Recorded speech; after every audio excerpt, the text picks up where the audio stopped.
네, 반갑습니다. 이렇게 귀한 자리에서 제가 원래 요한계시록을 가지고 저는 박사학위 논문을 썼습니다. 그런데 계시록을 가르치는 많이 안 하다가 최근에 와서 이제 신천지라고 하는 이단이 계시록을 가지고 사람들을 너무나 많이 혼탁하게 만들어서 안 되겠다. 그러면은 계시록을 다시 좀 열심히 분명히 가르쳐 줘야겠다 그래가지고 지금은 사실은 전국에서 시간 날 때마다 목사님들 중심으로 해서 제가 계속적으로 계시록을 지금 강의를 하고 있습니다.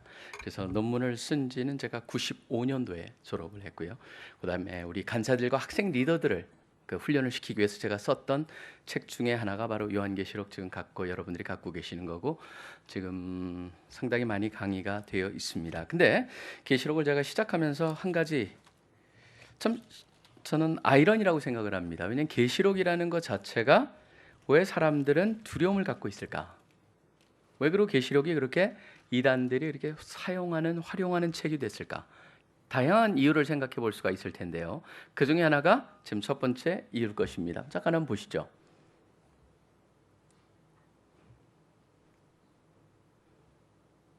자, 이게 지금 무슨 그림입니까? 코끼리랑 저 밑에 뭐가 보이죠? 코끼리가 뭘 밟았습니다. 뭘 밟은 걸까요? 사실은 제가 답을 드릴게요. 잘 안 보이실 것 같아서요. 당나귀입니다. 코끼리가 당나귀를 밟았습니다. 그러면 지금 그나마 미국에 계시는 분들은 코끼리가 당나귀를 밟았어? 그러면은 미국이라고 생각하면은 뭘까요 이게요? 다음 그림 보시죠. 이게 타임즈에 나온 겁니다. 왜냐하면 공화당이 민주당을 선거에서 이긴 거죠. 지금 근데 사실은 제가 저걸 보여준 이유는 굉장히 간단합니다. 같은 시대에 살면서도 우리 한국 분들이 지금 사시는 미국에서 일어난 건데도 저게 감이 안 나올 수가 있다는 거예요. 그런데 우리가 여기 나와 있는 상징을 보면서 저게 이거라고 말할 수 있는 사람이 과연 얼마나 있겠느냐라고 하는 겁니다. 질문은 바로 굉장히 친숙해야만이 알 수 있는 게 계시록이고 또 하나는 계시록이라는 장르가 없습니다. 우리한테는. 원래 계시록은 장르가 굉장히 많았습니다. 1세기만 해도. 1세기, 2세기 같은데 계시록 종류가 그런 종류가 굉장히 많습니다. 아포칼립틱 리터처라고 하는 그러한 묵시 문학이 참 많았습니다. 중세에도 있었습니다. 근데 지금 현대는 이러한 장르가 없습니다. 그러다 보니까 우리는 굉장히 친숙하지가 않죠. 그래서 상징이라고 하는 것이 참 어렵기 때문에 계시록을 어렵게 느낀다는 것이고 두 번째 또 이유가 있습니다. 뭔지 아십니까? 계시록을 접근하는데 파편적으로 접근한다는 겁니다. 부분적으로. 그래서 뭐 제일 유명한 게 뭐예요? 666입니다. 또 뭐가 유명합니까? 아마겟돈입니다.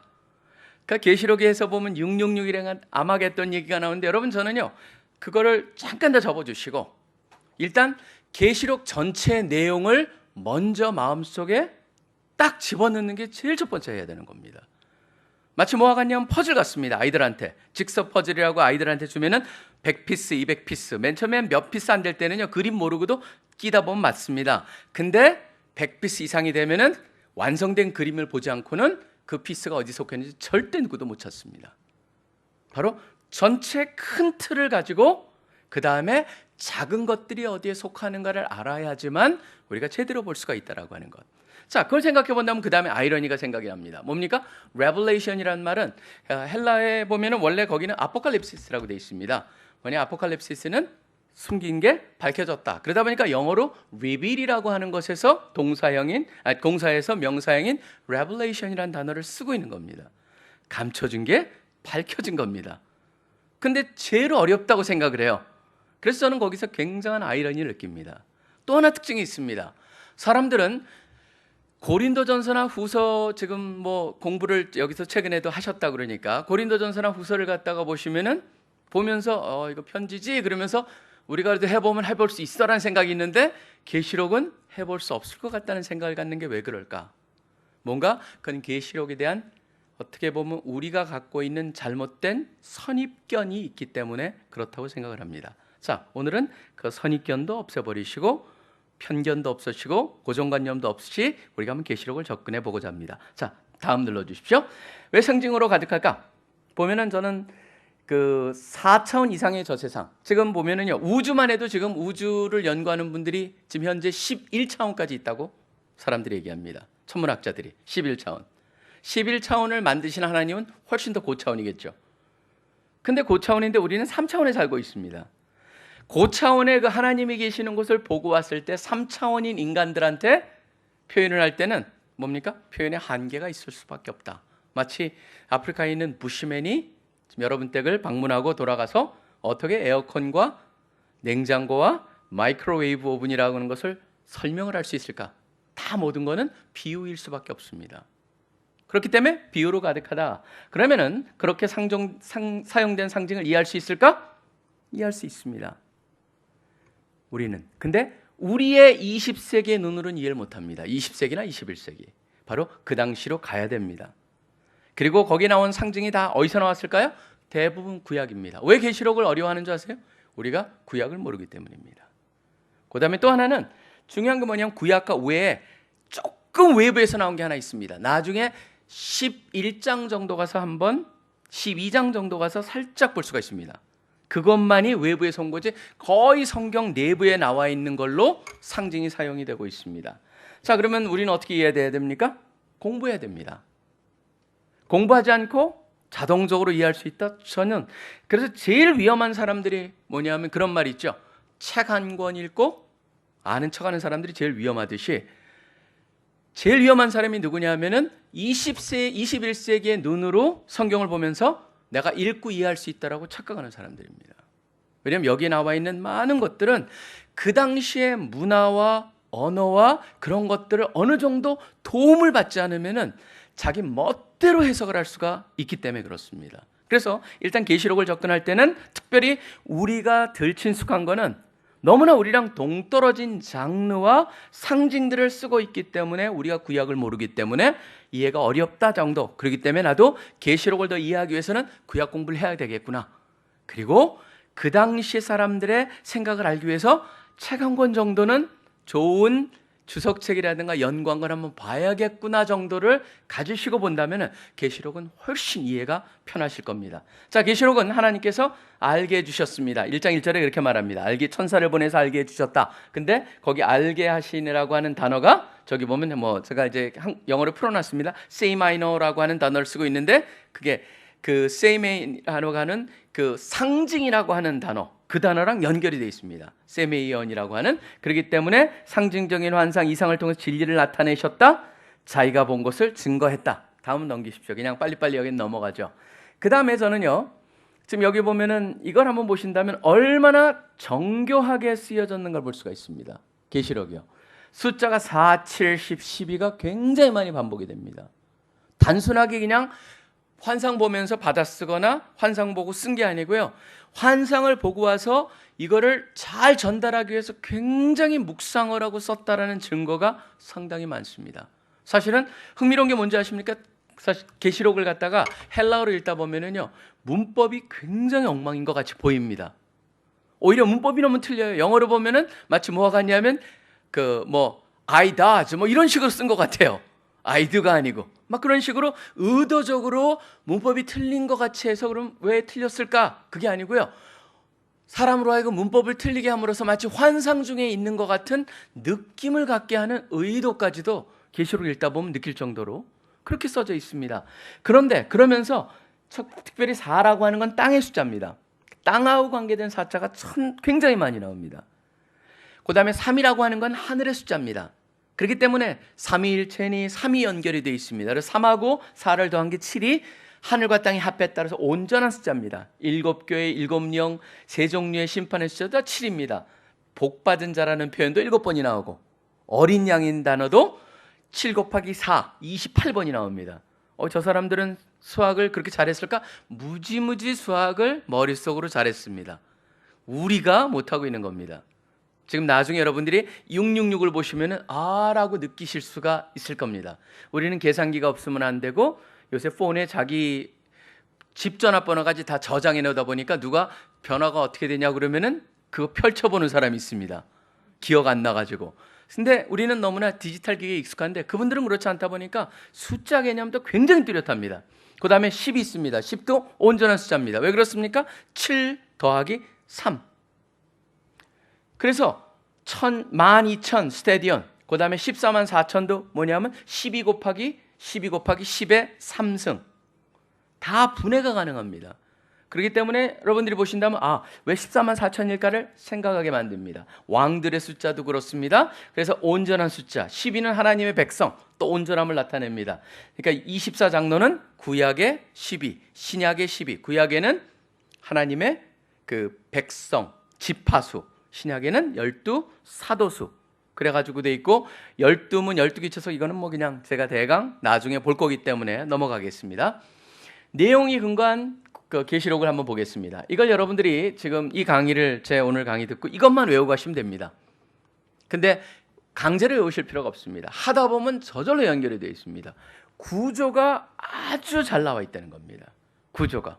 여기 보시면은 여러분들이 지금 여기서 보셔야 될 게 제가 이게 지금 되는지 안 되는지 모르겠습니다. 목사님 이게 좀 도와주시겠습니까?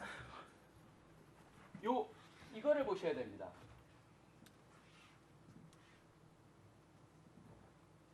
뭘 보시라고 제가 말씀을 드렸냐면요. 지금 여기서의 이게 지금 카이 스트럭처라고 해서 제가 일부러 의도적으로 저렇게 함으로써 하늘 성전과 새 예루살렘이 굉장히 관련이 많고 성도와 환란의 관계가 또 사단을 쫓는 자 최후의 심판하고 또 관계가 있고 성도의 핍박 및 승리와 바벨론의 멸망 이게 나중에 관계가 있다는 걸 보시게 됩니다. 관계가 없는 부분은 뭡니까? 심판 3개밖에 없습니다. 심판 3개. 그래서 많은 사람들이 계시록을 보면서 심판에 대한 책이라고 생각하는데 사실은요. 계시록은 저 구조만 봐도 뭘 보여주냐면 심판에 대한 책이 아닙니다. 계시록은 뭐에 대한 책인 줄 아십니까?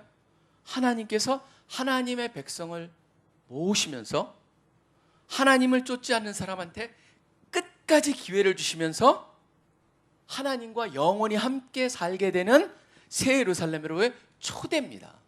그게 바로 계시록의 메시지입니다. 사람들이 계시록 하면은 다 무섭다, 심판이다. 사실은요, 심판은 뭔지 아세요? 하나님한테 사람들로 하여금 오게 하는 겁니다. 그게 바로 심판의 또 하나의 굉장히 중요한 역할입니다. 그래서 물론 여기에 그 죄를 범한 사람들한테 하나님께서 징벌을 행하신다라고 하는 그 징벌적인 요소가 분명히 있습니다. 근데 그게 전부가 아니라는 걸 제가 말씀을 드리는 겁니다. 자, 다음으로 넘겨주세요. 그 다음에 세 재앙의 관계도 나중에 보겠지만 이것도 그냥 넘어가겠습니다. 시간을 절약하기 위해서요. 여기서 지금 또 넘어보세요. 여기 뒤로라고 하는 사람이 나옵니다. 뒤로라고 하는 사람의 이게 이제 조수로 해가지고 이분이 기가 막히게 돼 있습니다. 여러분들이 뒤로라고 하는 분의 나중에 그 인터넷을 찾아보시면요. 이분의 판화가 굉장히 많습니다. 판화를 갖다 계시록을 가지고 절묘하게 판화를 만들어 놨습니다. 그래서 그 당시에 보면 모든 게 다 판화로 되어 있는 이유가 있겠죠. 왜 그렇습니까? 지금 보시면은 1471년, 1528년이 뭡니까? 종교개혁 전이에요. 저분이 활동하던 때가. 그러다 보니까 지금 뭐가 되냐면 끝부분에 살짝 종교개혁이 걸치겠죠? 이분들한테는 뭐가 없을까요? 성경을 읽을 수가 없습니다. 이분들이. 평신도들이. 그러니까 그 당시만 해도 평신도랑 레이어티랑 프리스트랑 나눠져 있었기 때문에 일반 거랑 그다음에 신부들이랑요. 그 성경을 어떻게 합니까? 신부들만 아는 거예요. 그럼 일반 사람들은 성경을 어떻게 합니까? 그림으로 가르쳤습니다.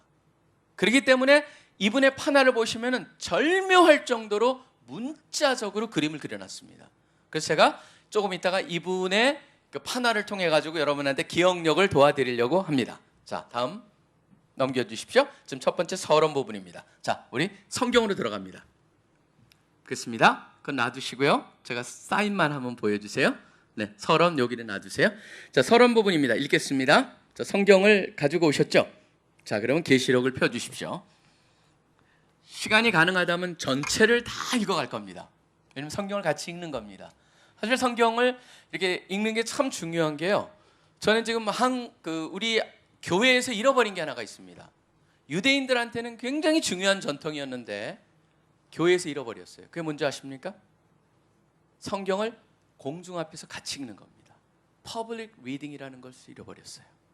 사실 그게 저는 회복이 돼야 된다고 생각합니다. 같이 읽는 겁니다. 성경을 같이 읽으면서 같이 그 말씀을 통해 가지고 보는 건데 그게 유대인들이 참 많이 하는 건데 우리가 잃어버렸습니다. 제가 한번 계시록을 같이 쭉 읽어보겠습니다. 먼저 예수 그리스도의 계시라고 했습니다. 바로 계시, 여기서의 계시록이라고 되어 있는 것은 예수님이 보여주신 계시지만, 그분을 통해서 온 거지만 받은 사람이 요한이기 때문에 보통 조한인 레벨레이션이라고 그렇게 부른 겁니다. 지금 그래서 예수 그리스도의 계시라 이는 하나님이 그에게 주사 반드시 속히 일어날, 반드시 속히라는 말 자체가 지금 immediately, 즉각적으로 그런 표현이 아닙니다. 두 가지가 가능합니다.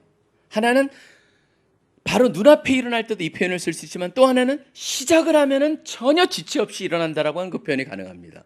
그래서 이거는 지금 굉장히 긴급함을 주는 겁니다. 하나님께서 시작만 하시면은 급하게 일어날 그런 것, 그런 의미로 보는 것이 더 정확할 거라는 걸 우리가 나중에 가보시면 21장 가보시면 22장에 느끼실 수가 있습니다. 뒷부분으로 가보시면요. 자, 하나님이 그에게 주사 반드시 속히 일어날 일들 그 종들에게 보이시려고 그의 천사를 그 종 요한에게 보내어 알게 하신 것이라. 아까 제가 알게 하신을 상징을 통해서 보여주셨다라고 했습니다. 요한은 하나님의 말씀과 예수 그리스도의 증거, 곧 자기가 본 것을 다 증언하였느니라. 그러면서 경고가 나옵니다. 이 연의 말씀을 읽는 자와 듣는 자와 그 가운데 기록한 것을 뭐 하는 자요? 지키는 자가 복이 있나니. 제일 먼저 나오는 복이 뭡니까? 지키는 겁니다. 읽고 듣고 지키는 거. 그냥 흥미로 읽어보라고 돼 있는 게 아니라는 거죠. 지키는 겁니다. 왜 지키는 것이 그만큼 중요한가는 나중에 읽다 보면 느낌이 옵니다. 왜냐하면 새 예루살렘에 들어갈 수가 없습니다. 그렇기 때문에 지키는 게 중요합니다. 요한은 아시아에 있는 7교회에 편지한원이라고 되어 있습니다. 계시록은 뭡니까? 전형적으로 서신의 형태로 쓰여져 있습니다. 그렇기 때문에 고린도전서나 후서나 데살로니가 전서나 후서나 로마서나 어떻게 보면 똑같은 책입니다. 서신의 형태로 되어 있습니다.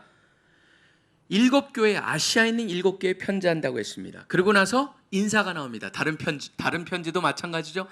예수 그리스도의 은혜와 평강이 너에게 있기를 원하노라 그러면 시작하듯이, 여기에 보면은 성부, 성령, 성자의 순서로 그분들의 이름을 불러가지고 축복을 합니다. 보십시오. 이제도 계시고 전에도 계셨고 장차 오실 이, 바로 성부 하나님을 말하는 겁니다. 이제도 계셨다 뭡니까? 계십니다. 주관하시죠. 전에도 계십니다. 뭡니까? 주관해 오셨을 뿐만 아니라 창조다 되시고 영원히 계신 분이고, 장차 오실 이는 뭐가 강조되어 있습니까? 심판하실 분이라는 것이 강조가 되어 있습니다. 성부 하나님. 근데 이게 굉장히 재밌는 건요, 이제도 계시고 전에도 계셨고 장차 오실 이, 과거, 현재, 미래가 있는데 이게 나중에 11장 가면은 바뀌어버립니다. 잠깐 한번 보시죠. 11장에 가보시면요, 11장 17절을 한번 보십시오. 그래서 이제 제가 말씀드리는 건 한번 동그라미를 쳐놓는 게 좋습니다. 성경에요. 11장 17절을 보시면은 뭐가 빠져 있습니까? 그 다음에요, 지금도 뭐가 빠졌죠? 장차 오실이라는 분이 빠져버렸죠. 11장에서 오신 걸로 되어 있습니다. 지금요. 그러니까 여러분들이 나중에 이렇게 지금 단순한 성부 하나님이 전에, 현재, 미래 그랬는데 미래가 빠져버려 오시기 때문에 빠졌구나 라는 것을 갖다 나중에 보시게 되고요. 그 다음에 그의 보좌 앞에는 7영, 성령을 갖다 말합니다. 성령은 계시록에서는 상당히 강조되어 있지는 않습니다. 제일 강조는 바로 성부 하나님, 심판하시고 주관하시는 분, 그 다음에 성자 하나님. 왜 그러냐면 그분을 통해서 구속이 일어나기 때문에 구속주와 심판주, 창조주의 강조가 되어 있습니다. 그러다 보니까 성부, 성자, 이제 성자로 넘어갑니다. 5절에 보시면은 또 충성된 증인으로 죽은 자 가운데서 먼저 나시고 땅의 임금들의 머리가 되신 예수 그리스도로 말미암아. 지금 다 성부, 성령, 성자 이름을 다 불렀는데 성자는 특별히 뭐가 강조되어 있습니까? 충성된 증인이라는 것이 강조가 되어 있습니다. 그렇기 때문에 그를 좇는 사람들은 다 뭐가 돼요? 충성된 증인이 되어야 된다는 것을 강조하고 있어요. 예수님이 모델이 되는 겁니다. 그 삼위일체로 부르고 나서 은혜와 평강이 너에게 있기를 원하노라, 전형적으로 변정태를 쓰고 있습니다. 은혜와 평강. 우리를 사랑하사 그의 피로 우리 죄에서 우리를 해방하시고 다시 성자의 초점을 맞춥니다. 그의 아버지 하나님을 위하여 우리를 나라와 제사장으로 삼으신 그에게 영광과 능력이 세세토록 있기를 원하노라. 아멘.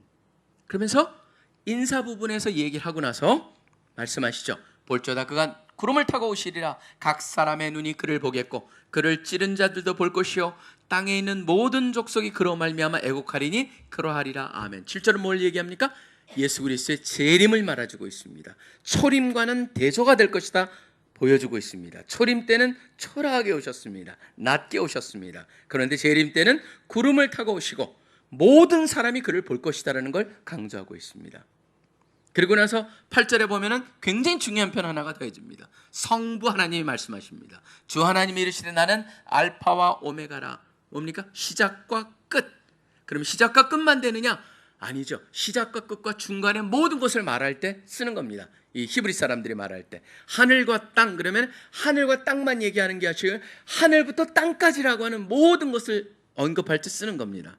그러니까 모든 것의 모든 것 되시는 분이 또 말씀하시죠. 이제도 있고 전에도 있었고 장차 올 자요. 그러면서 다음에 동그라미를 쳐놓으셔야 됩니다. 제일 중요한 하나님에 관한 명칭 중에 하나가 뭐냐면 그러니까 설명 중에 하나가 전능한 자라는 겁니다.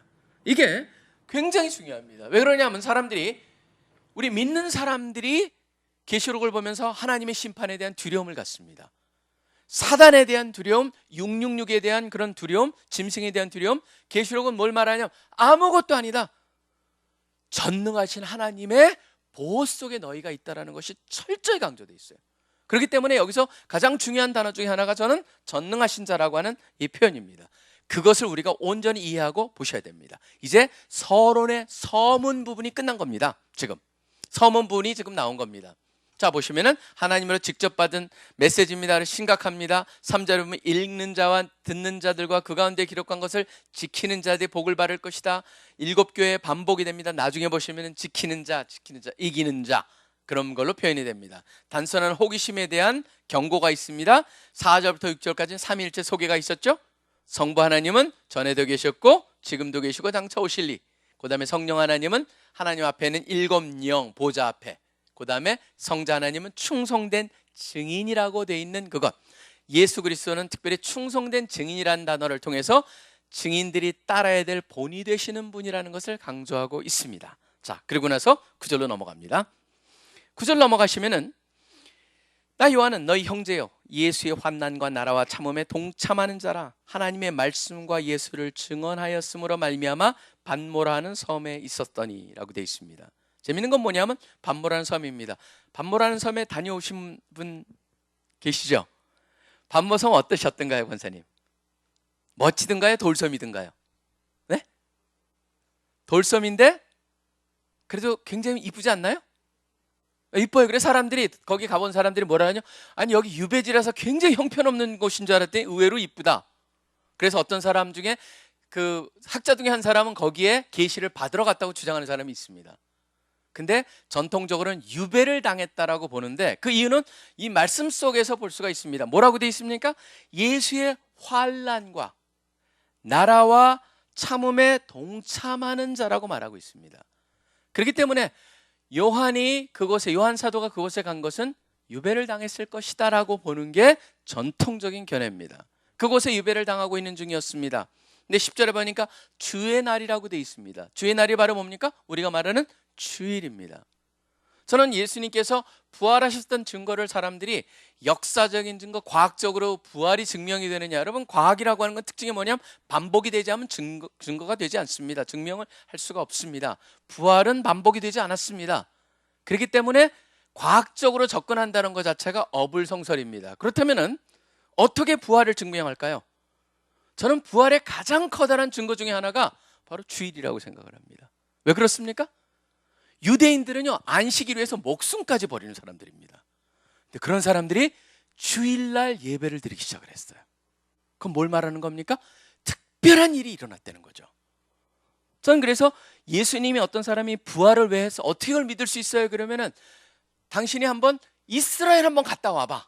저는 그렇게 얘기하고 싶어요. 안식일을 얼마나 그 사람들이 심각하게 생각하는가. 그런데 그 사람들이 주일날 예배를 드렸다. 뭔가 엄청난 사건이 일어난 것이죠. 여기서도 그렇듯이 주의 날에 일어납니다. 주의 날에 내가 성령에 감동되어 뇌에서 난 나팔소리 같은 큰 음성을 들으니 이르되 네가 보는 것을 두루마리에 써서, 그 다음에 바로 거기에 가보시면 이렇게 7개의 도시가, 이게 이제 터키에 가보면은 7개의 이 계시록의 도시를 갖다가 가는 게 있습니다. 에베소, 서머나, 버가모, 두아디라, 사데, 빌라델비아, 라오디게아. 그래서 이렇게 꼭 그 지팽이를 이렇게 구부러진 지팡이 같이 생각하시면은 로마의 큰 주요 길이 있었던 도시들입니다. 다른 길도 있었지만 굉장히 중요한 도시였고 가장 핵심이 되는 도시가 바로 에베소라는 것이었습니다. 항구입니다. 거기가 원래는.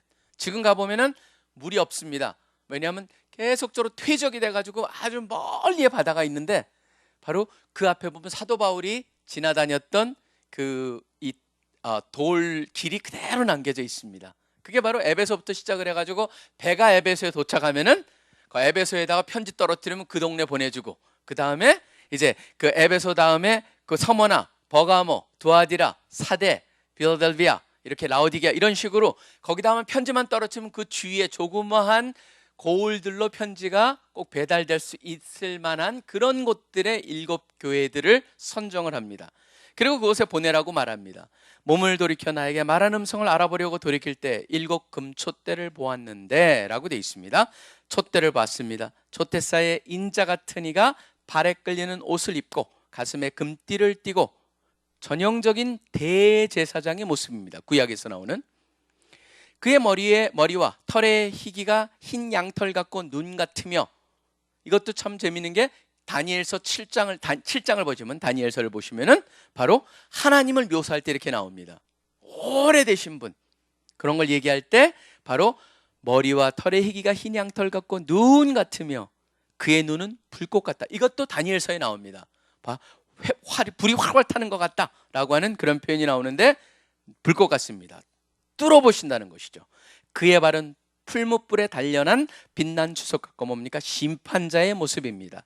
그의 음성은 많은 물소리 같습니다. 뭡니까? 권위가 있습니다. 그리고 그의 오른손에 7뼈이 있고 그의 입에서 좌우에 날선검이 나오고, 날선검이 나옵니다. 조금 이따 어떤 검이 나올까 이제 굉장히 재밌습니다. 뒤로가 어떻게 그림을 그릴지를 다 그림을 그려놨습니다. 그의 얼굴은 해가 힘있게 비치는 것 같더라. 내가 볼 때 그의 발 앞에 엎드려져 죽은 자 같이 되매 그가 오른손을 내게 얹고 이르되 두려워하지 말라, 나는 처음이요 마지막이니 그랬습니다. 근데 신기하지 않습니까? 아까 오른손에 뭐가 있었습니까? 7별이 있었잖아요. 근데 또 오른손을 얹었습니다. 그럼 우리 생각에는 그럼 7별 어디다 옆에다 놔주시고 얹혔을까? 아니죠. 여러분 보시면 이게 바로 성경에 나오는 상징적인 겁니다. 예를 들자면 이사야서 41장 10절 같은 경우에 이런 말씀이 나옵니다. 두려워 말라, 내가 너랑 함께함이니라. 놀라지 말라, 내가 네 하나님이 됨이니라. 내가 너를 굳세게 하리라. 참으로 너를 도와주리라. 참으로 나의 의로운 오른손으로 너를 붙들리라. 오른손은 뭘 상징하는 줄 아십니까? 바로 하나님의 완전한 산이에요. 이게 그러니까 선한 손이기도 하고 온전한 손이라고 하는 겁니다. 그렇기 때문에 오른손에 7뼈를 갖고 있다가 오른팔로 올렸다니까 놔두고 했다는 게 아니고, 결국 이걸 통해서 뭘 보실 수가 있냐면, 여기에 보면 어떤 거는 어느 정도는 문자적으로 봐야 되지만 어떤 것들은 상징적으로 해석을 해야 되는구나라고 하는 것을 동시에 알 수가 있습니다. 이걸 갖다가 보통 사람들이 얘기할 때 문자적이라고 하는 거다 굉장히, 그러니까 literal이라고 하는 영어 표현이 있는가 하면 literalistic이라고 하는 표현이 있습니다. 뭐냐면 literalistic이라고 하는 표현은 뭐냐면 문학적이다라고 하는 표현으로 훨씬 더 그렇게 해석을 할 수가 있겠죠. 그러니까 시는 시답게, 그 다음에 소설은 소설답게, 픽션은 픽션답게, non-fiction은 non-fiction답게 장르에 맞게 해석을 한다라고 하는 식으로 이해를 하시면 되겠죠. 그러니까 여러분들이 여기서 보면은 제가 이걸 지적하는 이유는 문자 그대로 해석하는 건 한계가 있지만 이 책 안에서, 이 글 안에서 어떤 거는 상징이라고 말해주는 힌트가 있을 때는 우리가 상징으로 생각해도 된다라고 하는 말씀을 드리는 겁니다. 그래서 오른손을 그 하나님의 위로, 여기서는 예수 그리스도, 지금 부활하신 예수 그리스도가 나타나셔 오른손을 올렸다는 건 확실한 손으로 붙잡고 있었고 확실한 손으로 위로해 주셨다라고 하는 겁니다. 그리고 말씀하십니다. 처음이요 마지막이니 곧 살아있는 자라. 내가 전에 죽었었노라 볼지어다 이제 세세토록 살아있어 사망과 음부의 열쇠를 가졌노니 그러면 네가 본 것과 지금 있는 일과 장차될 일을 기록하라. 그래서 어떤 사람들은 19절을 갖다가 지금 있는 일을 3장까지 보고 지금 그러니까 본 것을 갖다가 그다음에 말하고 또 지금 있는 일과 장차될 일을 갖다가 이걸 가지고 의도적으로 끊는 케이스가 있는데 저는 그럴 필요가 없다고 생각합니다. 나중에 보시면 서로 막 이것저것이 연결이 돼 있는 것을 볼 수가 있기 때문에 그렇습니다. 네가 본 것은 내 오른손의 7별의 비밀과 또 7금촛대라. 그러면서 해석을 해줍니다. 7별은 뭡니까? 7교회의 사자고 7촛대는 7교회인이라고 했습니다. 보십시오. 촛대가 7교회라고 했습니다. 아까 7촛대 사이를 거니신다고 했습니다. 부활한 예수 그리스도가. 그렇다면은 그 7촛대 사이를 거니신다는 건 뭐예요? 그분이 지금 모든 교회를 주관하신다는 겁니다. 그 다음에 별은 뭐라고 그랬습니까? 교회의 사자라고 했습니다. 헬라의 원래 보시면 그게 뭐냐면 천사랑 같은 단어입니다. 앵겔로스라고 하는 단어입니다. 천사랑, 그러면 천사는 뭐냐? 해석이 두 가지가 있습니다. 하나는 교회마다 수호 천사가 있다라고 주장하는 사람이 있는가 하면, 이 천사라고 하는 그거는 사자는 바로 뭘 상징하냐면 교회의 리더를 상징하기도 한다. 그러니까 교회에 하나님께 세우신 리더는 하나님의 손안에 있다라고 하는 것을 보여준다는 것이죠. 결국 교회는 예수 그리스도의 주권 속에, 그분의 간섭 속에 존재한다는 기본적인 것을 여기서 얘기해주고 있다라고 하는 것입니다. 이거를 분명히 이해하는 게 참 중요합니다. 왜냐하면 다음하고 연결이 되어 있습니다. 한번 다음 거 한번 보시겠습니까? 계시록 1장의 환상을 갖다가 뒤로가 그린 겁니다. 자, 다음 거 눌러보세요. 그 밑에 보시면 7촛대를 그렸습니다. 사실은 잘못 그렸죠? 여러분 보시면요, 마노라라고 하는 저희 책 앞에 보시면은 이렇게 붙어 있는, 가지가 다 붙어 있는 7가지가 되어 있는 게 7촛대일 텐데, 이 뒤로는 따로따로 우리식의 촛대로 그렸습니다. 왜 그랬을까요? 독일 사람들은 이렇게 촛대를 썼거든요. 그러면 뒤로가 틀렸네. 사실 여러분들이 보셔야 되는 건, 제가 이 판화를 만든 목적이 뭐예요? 성경을 정확히 알게 하기 위해서 그렸기 때문에 바로 그 사람들의 이해에 맞춰서 그렸다라고도 볼 수 있다라고 하는 것입니다. 자, 다음 거 눌러주시고 또요. 한 번 더요. 그러면 여기에 보면 해가 빛나는 것 같고 눈이 뭡니까? 불꽃 같다니까 불꽃을 그렸습니다. 아주. 그 다음에 흰 양털 같다니까 양털 같이 했고, 입에서 좌우에 난성검이 나오는데 우리가 생각엔 단도 같은 게 나올 거라고 생각하는데 장검이 나옵니다. 이유가 있습니다. 2장을 가보시면요, 버가모라고 하는데 교회랑 연결했을 때 내가 입에서 나오는 검으로 싸우리라. 생각해 보세요. 단검 가지고 싸우는데 폼이 날까요? 그러니까 장검이 나와야지 뭔가 되지 않을까. 꼭 그런 의미로 이렇게 그림을 그리지 않았을까 생각을 해봤습니다. 자, 보십시오. 다음이요. 또 한번 오른손에 7별이 있습니다. 지금 이것도 그렸습니다. 또요. 그 다음에 7교회를 향하면 처음 것만 해놓으십시오. 여기 에베소. 자, 에베소를 보겠습니다. 이제 보시면은 이 그림을 생각하고 있는 게, 이 부활하신 예수 그리스도의 모습을 상상하고 있는 게 굉장히 중요합니다. 이제부터는요, 7교회의 메시지랑 연결이 되어 있습니다. 첫 번째 에베소. 에베소의 특징이 있습니다. 아까 제가 말씀드렸습니다. 그 당시에 로마에서 에베소는 아시아에서 가장 큰 도시였습니다. 바로 로마 전체 내에서도 3위 정도 하는 도시입니다. 그러니까 5손가락 안에 항상 들었던 도시입니다. 제일 사람들이 많이 삽니다. 그러니까 가장 전략적인 곳에서 사도 바울이 가장 오래 사역을 했죠. 에베소에서 3년 가까이를 사역합니다. 그러니까 사도 바울은 뭡니까? 전략적으로 움직인 분입니다. 그 다음에 중요한 도시가 또 고린도였기 때문에 거기서 거의 18개월, 1년 6개월을 갖다가 거기서 보내셨고, 가장 전략적인 에베소에서 3년을 보내시는데, 이 에베소라고 하는 것은 워낙 사람들도 많이 살다 보니까 뭐냐면 그 당시에 난다 뭐 한다는 사람들은 다 여기로 옵니다. 에베소는 특별히 그 당시에 모든 철학과 그런 사람들이 이쪽으로 모이기 시작합니다. 에베소는 나중에 뭐가 되냐면 사도 바울이 오래 있었던 이유 중에 교회가 크기도 하지만 뭐가 됩니까? 이단이 나오는 가장 중요한 도시가 됩니다. 그러니까 에베소에서 누가 나면 영지주의자들이 거기서 득세를 하기 시작을 합니다. 그러니까 에베소를 보시면 사도 바울이 개척을 해가지고 누구한테 넘깁니까? 누구 보고 다음 사람을 리더를 세웁니까? 디모데한테 세웠었습니다. 디모데 다음에 또 누구한테 세웁니까? 요한한테 넘깁니다. 그러다 보니까 여러분들이 가장 핵심적인 분들이 거기서 사역을 했구나라는 것을 볼 수가 있습니다. 그곳에서 지금 하고 있는데요. 보십시오. 지금 이단이라는 걸 염두에 두고 한번 보세요. 2장 1절입니다. 에베소 교회 사자에게 편지하라. 오른손에 있는 7뼈를 붙잡고 7 금촛대 사이를 거니시는 이가 이르시되, 뭡니까?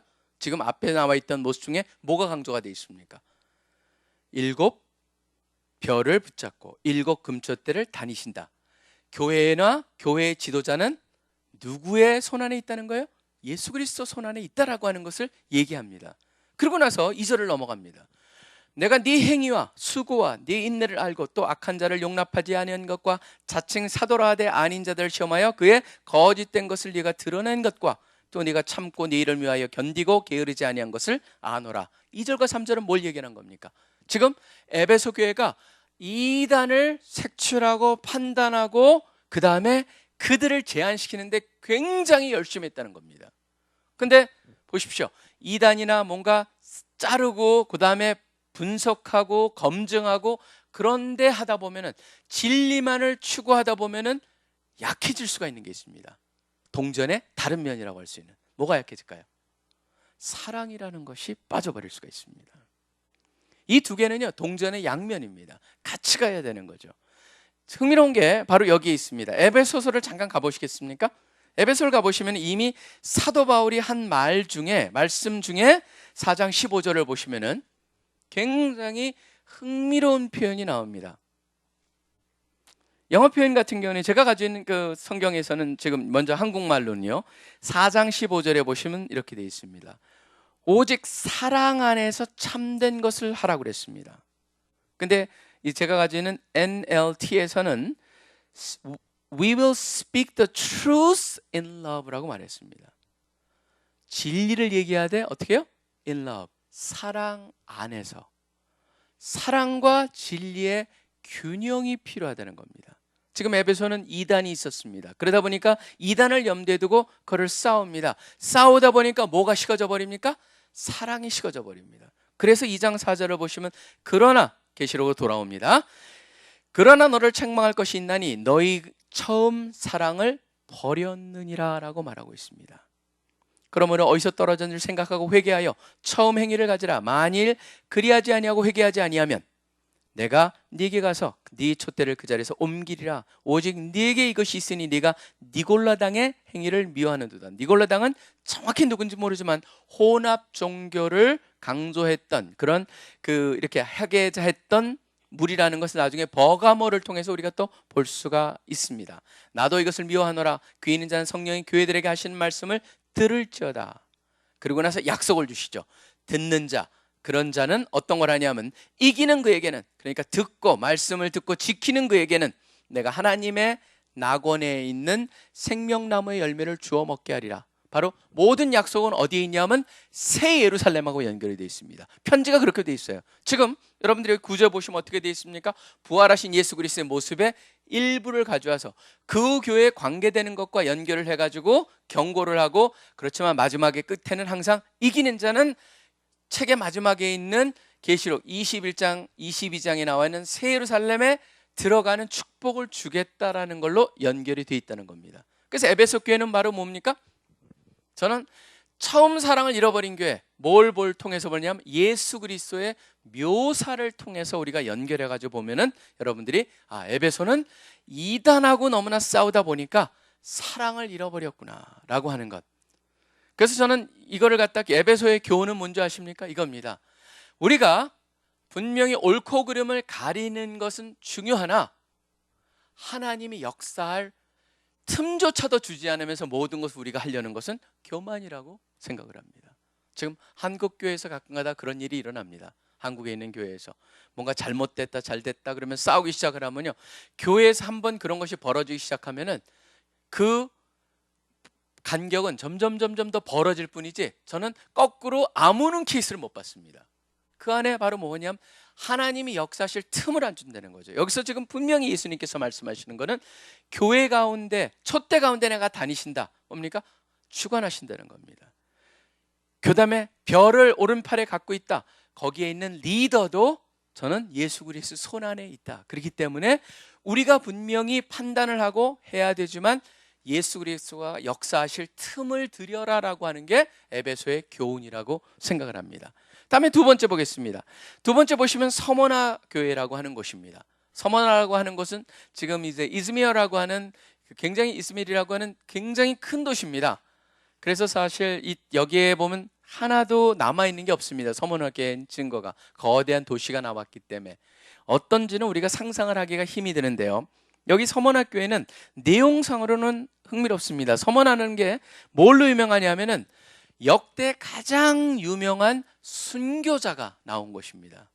그때 서머나 하면은 순교 생각하시면 될 정도로 메시지까지도 그렇습니다. 서머나 교회 보십시오. 서머나 교회 사자에게 편지하라. 처음이요 마지막이요 죽었다가 살아나시니가 이르시되, 뭐가 초점이 되어 있습니까? 죽었다가 살아나셨다. 바로 뭐예요? 죽더라도 살아난다라고 하는 부활이라고 하는 것이 서머나에 강조가 되어 있습니다. 왜 그렇습니까? 바로 그게 서머나 교회랑 연결이 되어 있기 때문에 그렇습니다. 네가 네 환난과 궁핍을 알거니와 실상은 네가 부유한 자라. 자칭 유대인이라 하는 자들의 비방도 알거니와 실상은 유대인이 아니요 사단의 회당이라고 되어 있습니다. 바로 이 표현은 굉장히 흥미로운 표현입니다. 우리가 가끔 가다가 계시록이 네로 황제 때 쓰여졌느냐 아니면 도미티우스라고 하는 황제 때 쓰여졌느냐라는 두 가지 견해가 있습니다. 근데 후자일 가능성이 훨씬 높습니다. 왜냐하면 원래 이 기독교라고 하는, 물론 그 당시에는 기독교라고 부르지 않았습니다. 나중에 돼가지고 그 그리스도를 쫓는 자들, 그래가지고 이제 크리스천이라고 하는 그 말이 안디옥 교회에서 시작이 되지만, 그 전에는 기독교인이 선호하던 이름은 뭐냐면 도를 쫓는 자들입니다.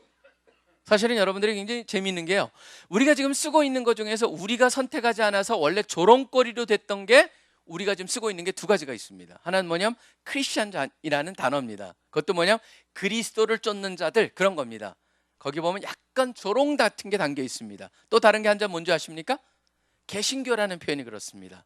프로테스탄이라고 하는 단어. 프로테스탄은 누가 부른 건지 아세요? 캐톨릭들이 부른 겁니다. 프로테스탄은 존재들, 프로테스탄. 그래서 그들이 불렀던 건데 그게 이제 개신교의 이름이 바뀌어진 겁니다. 그 두 개가 원래 우리가 선택하지 않았지만 남에 의해서 붙여진 건데, 지금 원래 이 기독교라고 하는 것은 이 유대교의 일종의 지류 같은 걸로 해가지고 로마의 보호를 받았습니다. 그러니까 유대교한테 똑같은 혜택을 줬던 것이 기독교한테 왔는데 점점 벌어지기 시작을 합니다. 그러다가 85년도에 얌니아라고 하는 곳에서 유대인 랍비들이 모여가지고 회의를 합니다. 저걸 어떻게 할까? 그래서 그때 2단으로 정제를 해버립니다.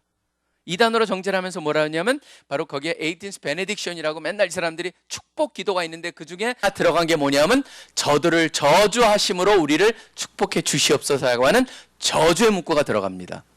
그러면서 완전히 유대교랑 기독교는 갈라서게 됩니다. 그러다 보니까 실질적으로 85년 후인 도미티우스 때에 계시록이 쓰여졌다라고 보는 게 맞는 게 이 메시지죠. 유대인의 회당을 진짜라고 그러지 않고 뭐라고 합니까? 사탄의 회당이라고 부르고 있기 때문입니다.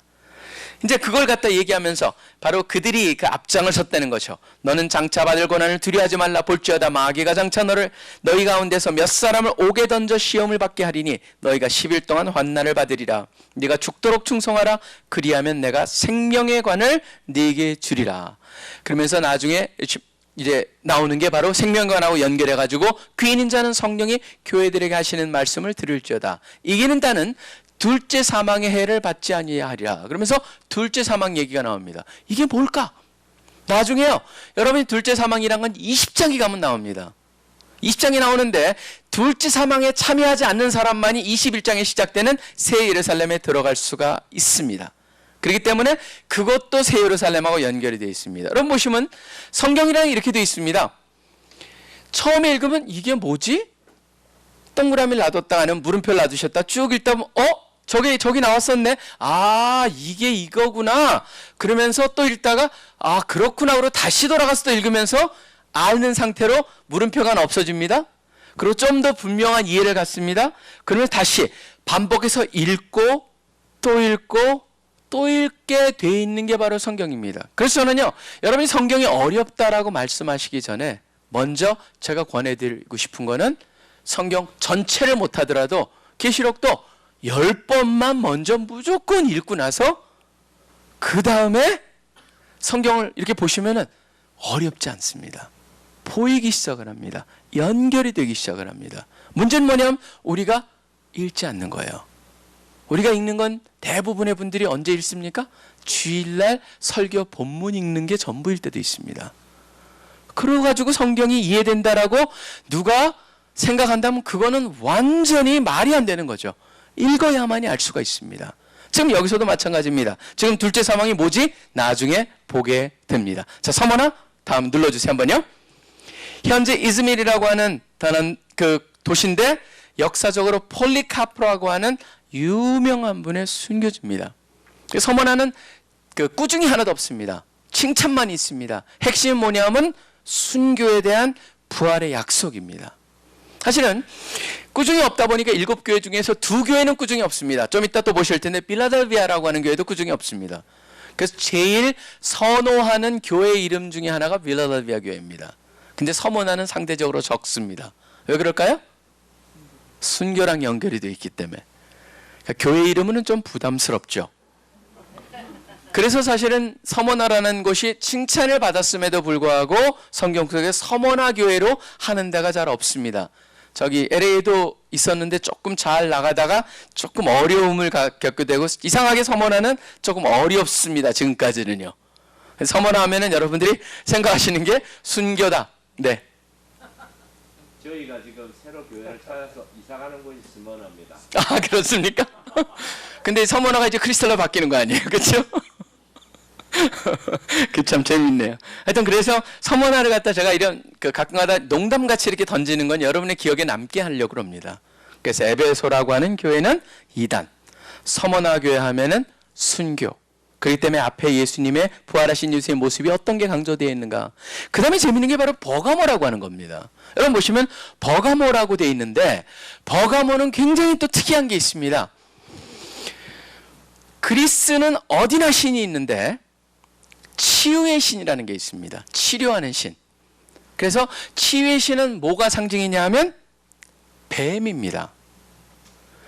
그래서 뱀인데 그걸 갖다 아스클레피어스라고 우리는 읽는데 영어로 하면 아가 묵음입니다. 그래서 스클레피어스라고 하는 신인데 뱀신이 있다 보니까 여러분 보시면은 여기 의무병이라든가 지금 보면은 병원 같은데 마크가 다 뭐가 있습니까?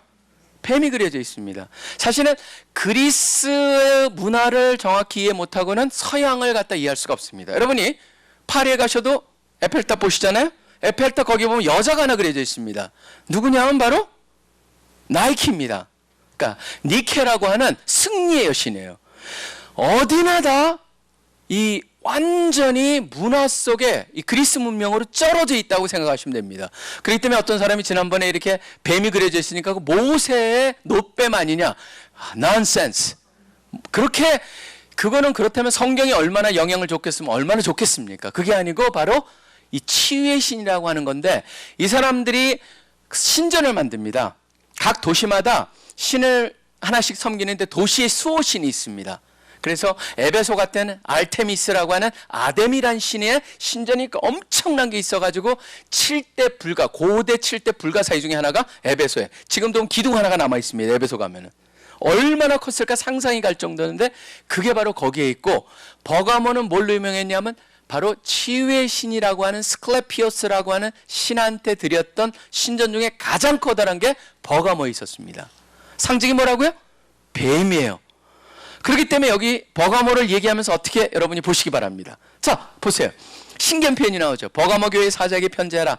좌우에 날성검을 가지시니가 이르시되 라고 했습니다.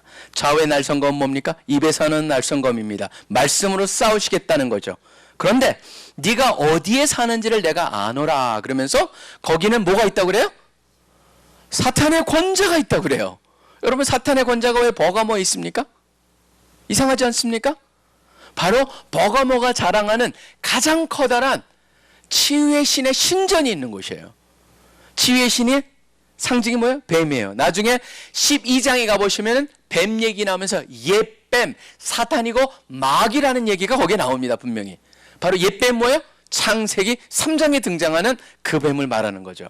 그러다 보니까 성경에 나와 있는 굉장히 심볼릭한 상징적인 단어를 쓰고 있다는 것이죠. 사단의 권자가 있는 자라 네가 내 이름을 굳게 잡아서 내 충성된 안디바가 너희 가운데 곧 사단이 사는 곳에서 죽임을 당할 때에도 나를 믿는 믿음을 저버리지 아니하였도다. 그러나 네게 두어 가지 책망할 것이 있나니 네게 발람의 교훈을 지키는 자들이 있도다. 발람이 발락을 가르쳐 이스라엘 자손 앞에 걸림돌을 놓아 우상의 제물을 먹게 하였고 또 행음하게 하였느니라. 무슨 얘기를 합니까? 바로 혼합 종교를 갖다가 지금 유도하는 게 있습니다. 왜 그러냐면은 그곳이 뭐예요? 거대한 신전이 있는 곳이고 자랑스러운 곳이고 바로 그런 곳에서 종교적인 압력이 있는 겁니다. 타협하기를. 그래서 그 종교적인 압력에 대해서 하지 말라라고 하는 것이죠. 이와 같이 네게는 니골라당의 교훈을 지키는 자들이 있도다. 그러므로 회개하라. 그리하지 아니하면 내가 네게 속히 가서 내 입의 검으로 그들과 싸우리라.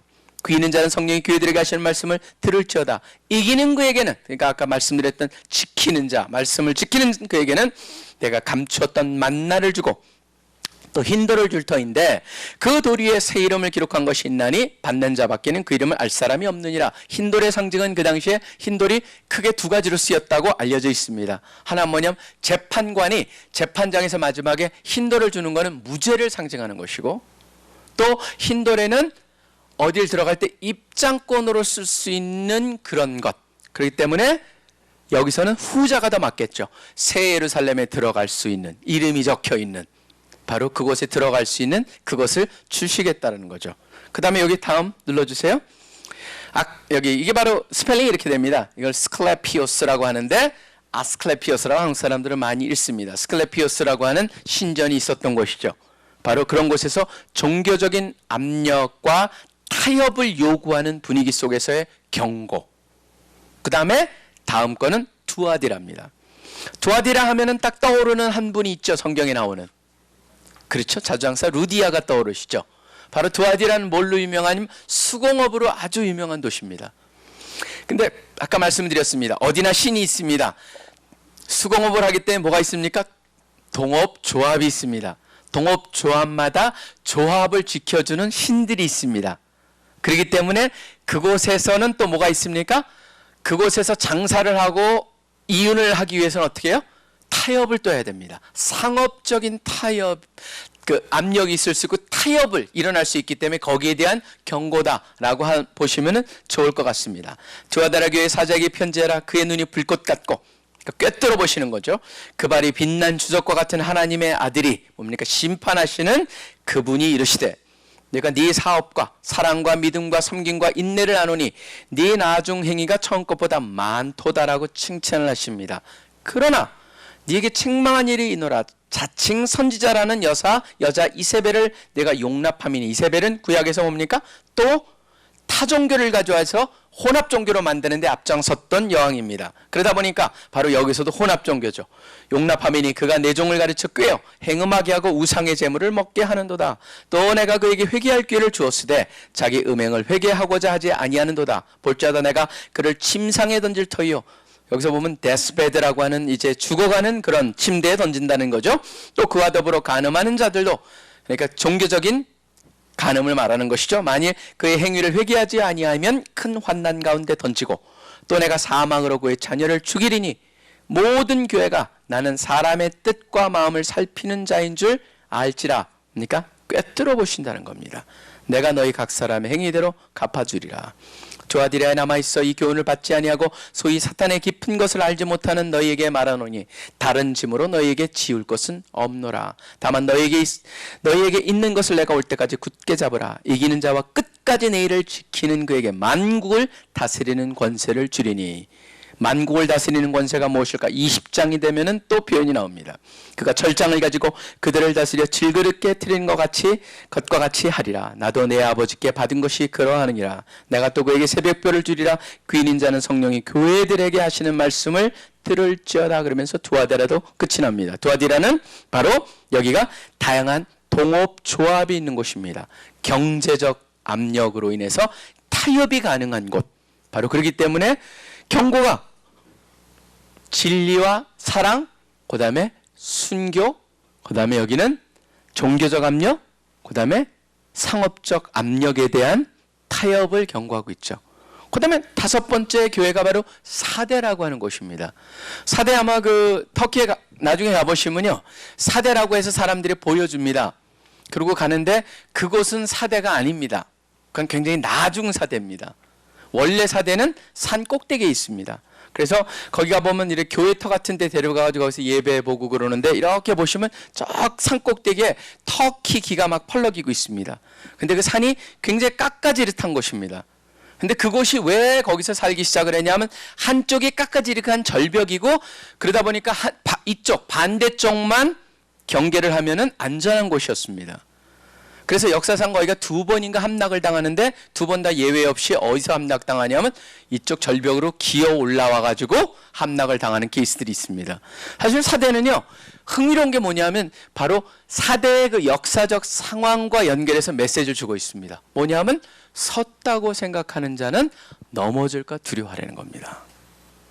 사대교회가 여러분 보시면 메시지입니다. 보십시오.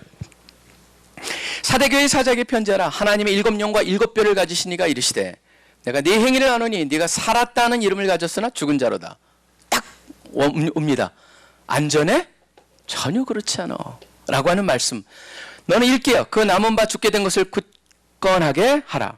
네 하나님 앞에서 네 행위에 온전한 것을 찾지 못하였으니 그러므로 네가 어떻게 받았으며 어떻게 들었는지 생각하고 지켜 회개하라.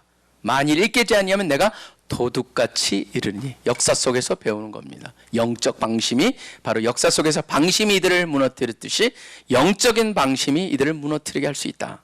도둑같이 어느 때에 네가 이럴지 네가 알지 못하리라. 그러나 사대에 그 옷을 더럽히지 아니한 자 몇 명이 네게 있어 흰옷을 입고 나와 함께 다니니 그들은 합당한 연고라.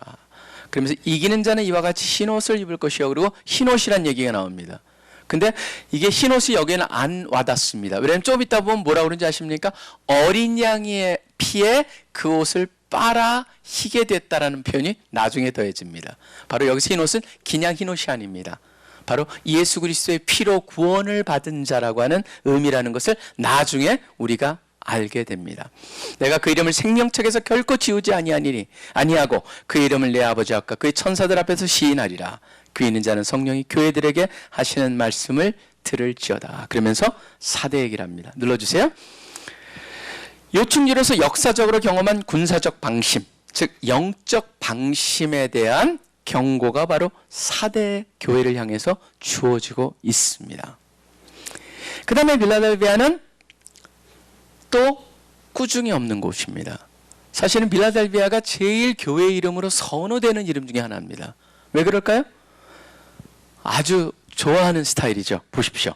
빌라델비아 교회 사자에게 편지하라. 거룩하고 진실하사 다윗의 열쇠를 가지시니 곧 열면 닫을 사람이 없고 닫으면 열 사람이 없는 그가 이르시되 볼지어다 내가 네 앞에 열린 문을 두었다. 교회로서 이렇게 좋은 축복이 어디 있습니까? 그러니까 빌라델비아 교회가 어디나 제일 많습니다. 교회가. 근데 이제 빌라델비아를 갖다가 그 터키 가서 보신 분들은 뭘 느낄 수 있냐면 여러분이 기억이 딱 하시면 좋은데요. 기둥이 엄청나게 큰 게 하나가 남겨져 있습니다. 교회터에. 기둥이 얼마나 큰지 상상을 초월하는 기둥입니다. 이 사람들 여러 사람이 붙잡아야지만 한 바퀴가 될 수 있을 정도로 기둥이 남아있는지. 왜 그러냐면 거기가 지진이 굉장히 엄청나게 많이 일어나는 곳입니다. 그러니까 교회를 지키기 위해서 기둥을 튼튼하게 만들어놨는데요. 그 말씀을 하는 건 이게 그거라는 건 절대 아닙니다. 밑에 기둥이 되게 한다는 말씀이 나옵니다. 그러니까 기억하시라고 말씀을 드리는 겁니다. 그러니까 예수님께서 말씀하시기를 내가 네 앞에 열린 문을 두었으되 능히 닫을 사람이 없으리라. 내가 네 행위를 아노니 네가 작은 능력을 가지고서도 내 말을 지키며 내 이름을 배반하지 아니하였도다. 보라 사탄의 회당 곧 자칭 유대인이라 하나. 아까 서머나랑 똑같은 말이 나오죠. 그렇지 아니하고 거짓말하는 자들 중에서 며칠 내게 주어 그들로 와서 네 발 앞에 철하게 하고 내가 너를 사랑하는 줄을 알게 하리라. 네가 나의 인내의 말씀을 지켰은즉 내가 또한 너를 지켜 시험의 때를 면하게 하리니. 그러면서 시험의 때라는 말이 처음으로 나오고 대상이 누굽니까? 이는 장차 온 세상이 임하여 누구한테 시험하는 거예요? 땅에 거하는 자들 시험하는 겁니다. 그러면은 동그라미를 쳐놓으셔야 됩니다. 도대체 땅에 거하는 자들이 누구지? 여러분 보시면요. 여기서 우리가 우리도 지금 땅에 거하고 있으니까 나까지 포함되나? 여러분이 나중에 읽다 보시면 땅에 거하는 자는 누구냐면은 믿지 아닌 사람들입니다. 우리는 하늘에 거하는 자들로 나중에 묘사가 되어 있습니다. 그러니까 그거를 다 계시로 읽어가야만 알 수가 있는 거예요. 처음에 한 번 읽어가지고는 불가능하게 되어 있습니다. 구조가. 계속 나중에 답을 찾도록 도와져 있습니다. 그러니까 시험했다가 옵니다. 뭐를 시험하는 겁니까? 땅에 거하는 자들을 시험하는 겁니다. 왜 시험을 합니까? 하나님의 백성이 될 자격이 있는가를 검증하는 거예요. 그게 계시록입니다.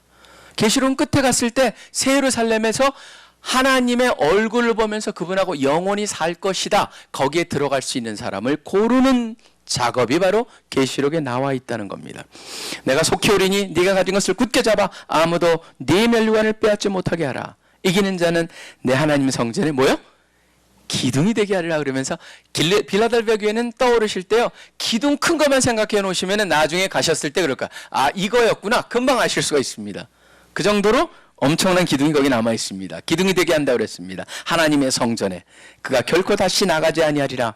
내가 하나님의 이름과 하나님의 성 곧 하늘에서 내 하나님께로부터 내려오는 새 예루살렘, 지금 처음으로 나오는 말입니다. 나중에 21장 가면 바로 새 예루살렘의 묘사가 나옵니다. 새 예루살렘의 이름과 나의 새 이름을 그의 위에 기록하리라. 귀 있는 자는 성령이 교회들에게 하시는 말씀을 들을지어다. 그래서 빌라델비아는 지진이 많이 일어나는 곳입니다. 눌러주세요.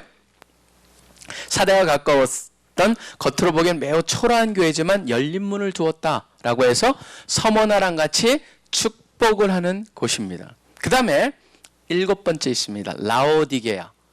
여러분 혹시 라오디게아에 사도 바울이 서신을 썼다라고 하는 증거를, 그러니까 라오디게아 서가 있었다라는 거 알고 계세요?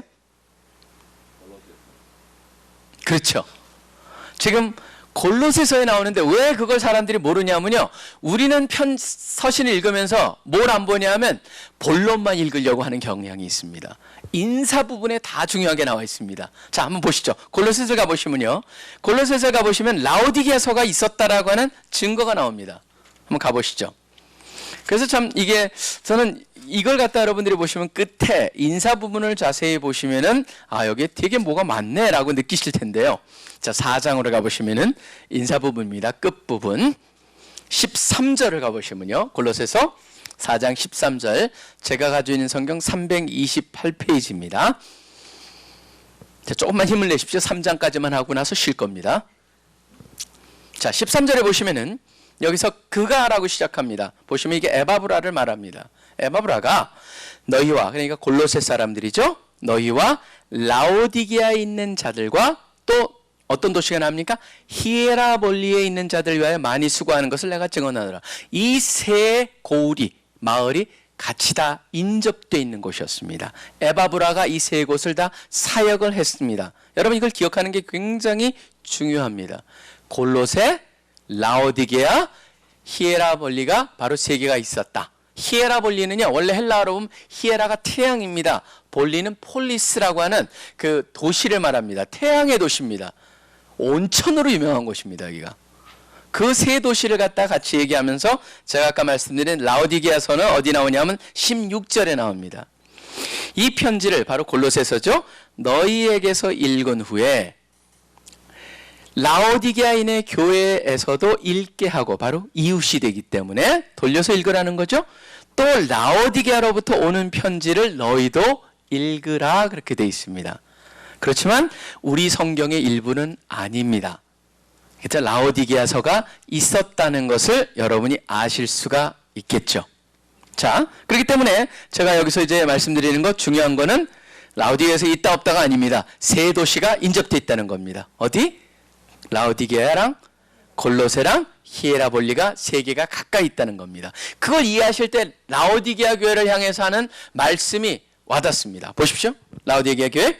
라오디게아 교회 사자에게 편지하라. 아멘이시여 충성되고 참된 등이시여 하나님의 창조의 근본이시니가 이르시되, 여기에 보면 진리, 진실, 그것이 나타나 있습니다. 지금 여기는 그렇지 않다라고 하는 거예요.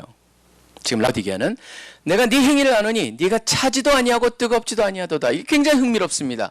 왜냐하면 골로새가 뭘로 유명하냐면 산에 있습니다. 도시가 바로 산 밑에 있어요. 지금도 가면 골로새는 아직 그 발굴이 안 됐기 때문에 텔이라고 해서 언덕이 그대로 남아 있습니다. 옛날 골로새 모습이 그대로 남아 있는데 그곳에 사람들이 살았던 곳입니다. 산에서 엄청나게 물이 깨끗하고 시원한 물이 나옵니다. 골로새 하면 딱 떠오르는 게 뭐냐면 시원한 생수가 떠오르는 곳입니다.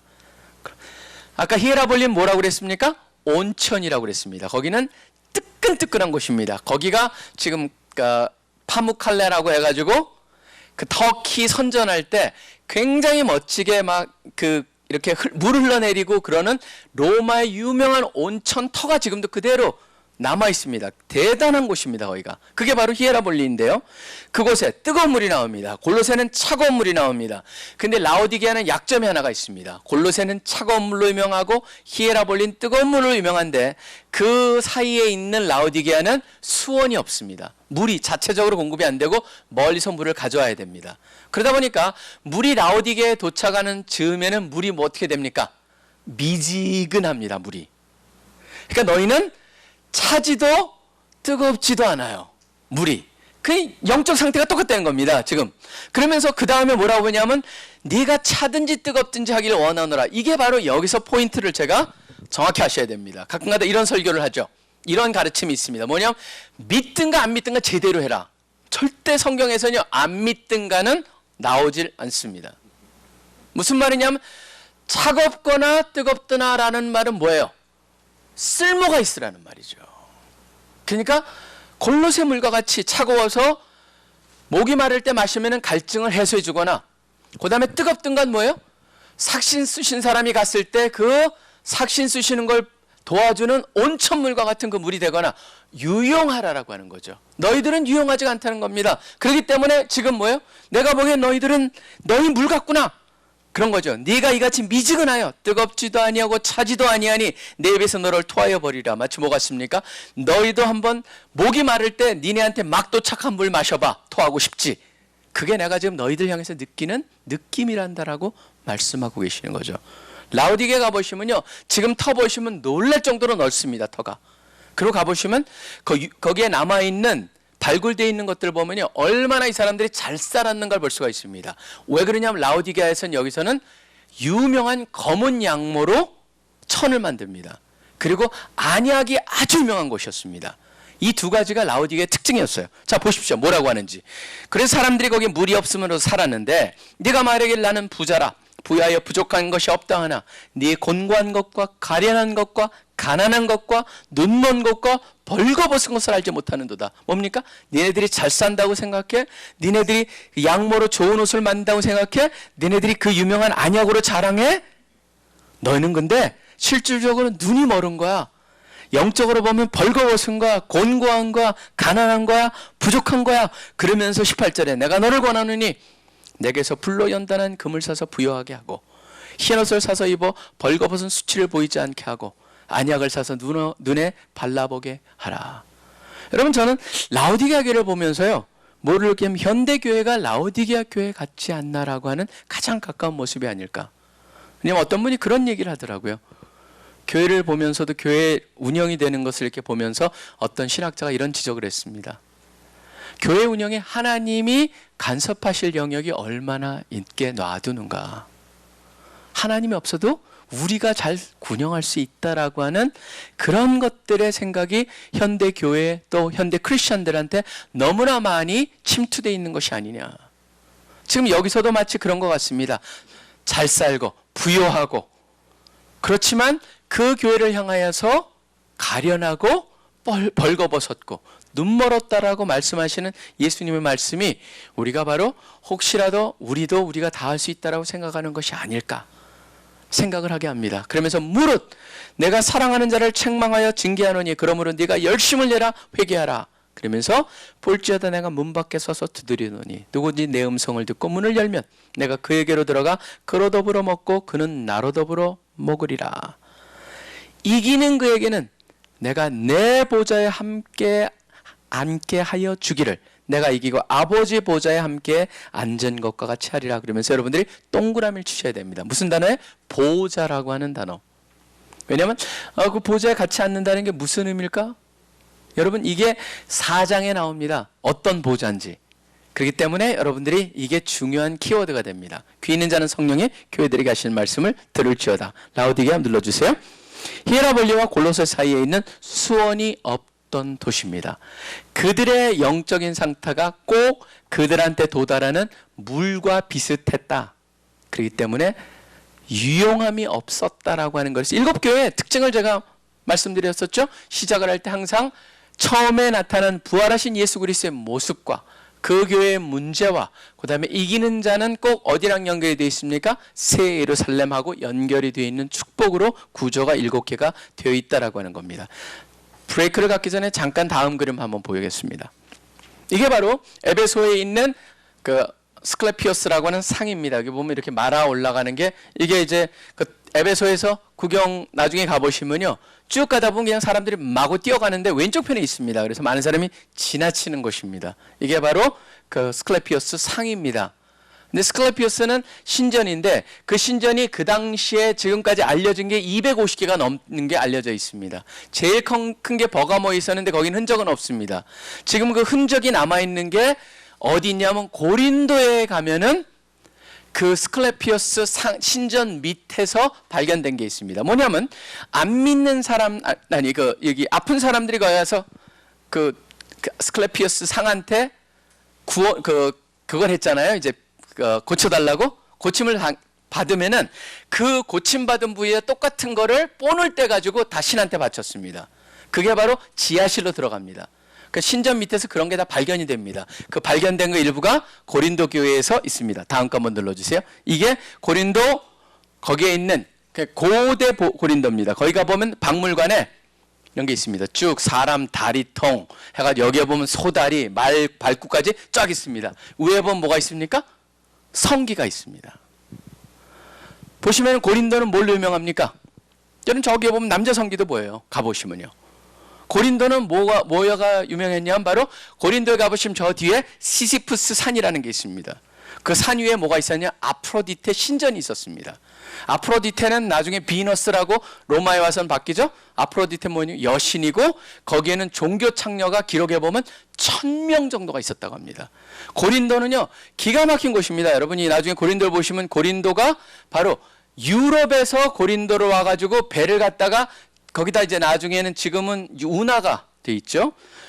딱 연결이 돼가지고 이쪽 항구가 두 쪽입니다. 유럽 쪽, 아시아 쪽. 그래가지고 여기서 딱 내려가지고 일로 와가지고 가게 돼 있으면 거기에 굉장히 발전하는데 뭐 때문에 발전하냐면 바로 유럽과 아시아를 연결하는 가장 빨리 가는 길이기 때문에 안전하게. 그러다 보니까 거기에 수많은 뱃사람들이 와가지고 아프로디테 신전에서 이제 거기에 일하는 종교 창녀들과의 그것 때문에 고린도 사람들이 가장 성적으로 문란하게 되죠. 그래서 고린도 교회의 배경을 보시면은 여러분들이 고린도 사람 같이 행한다라고 하는 말 자체가 뭐냐면 성적으로 문란하다는 단어가 돼버립니다. 그래가지고 나중에 아프로디테 병이라고 부릅니다. 그게 뭐냐면 성병입니다.